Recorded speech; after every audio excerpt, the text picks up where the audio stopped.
একদম হোয়াইটিশ টাইপের করতে এই নিচের ছবিটার মতো। বাট সেরকম কিন্তু চাটা হচ্ছিল নেই, না, চা ঠান্ডা কারণ হয়ে যাচ্ছে তো, খা। আমার সব ইয়েলো টাইপেরই কি রে, মেকআপ। চাটা খা। আর মাঝে মাঝে গিয়ে গিয়ে একটা করে শর্ট কিন্তু আমার নিতে হচ্ছিল, যেহেতু এটা মেকআপ চ্যালেঞ্জ।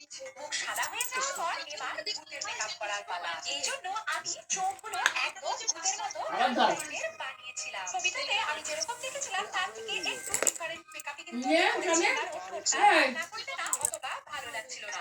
তারপর চুলটা নিয়ে পড়েছিলাম সমস্যায়, কারণ চুলটা কোনোভাবেই সেট করতে পারছিলাম না। এই জন্য কিছু না করে ছেড়ে দিয়েছিলাম। তো লুকটা কেমন হয়েছিল অবশ্যই জানাতে ভুলো না। কয়েকদিন আগে তোমাদের সাথে আমি শেয়ার করেছিলাম হ্যালোউইন লুক চ্যালেঞ্জ, আর আজকে তোমাদের সাথে শেয়ার করব সেই লুকটাকে কিভাবে ক্রিয়েট করেছিলাম।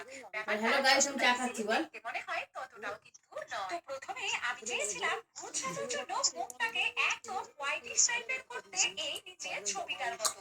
বাট সেরকম কিন্তু হচ্ছিল না, কারণ আমার সব ইয়েলো টাইপেরই মেকআপ। আর মাঝে মাঝে গিয়ে গিয়ে একটা করে শর্ট কিন্তু আমার নিতে হচ্ছিল, যেহেতু এটা মেকআপ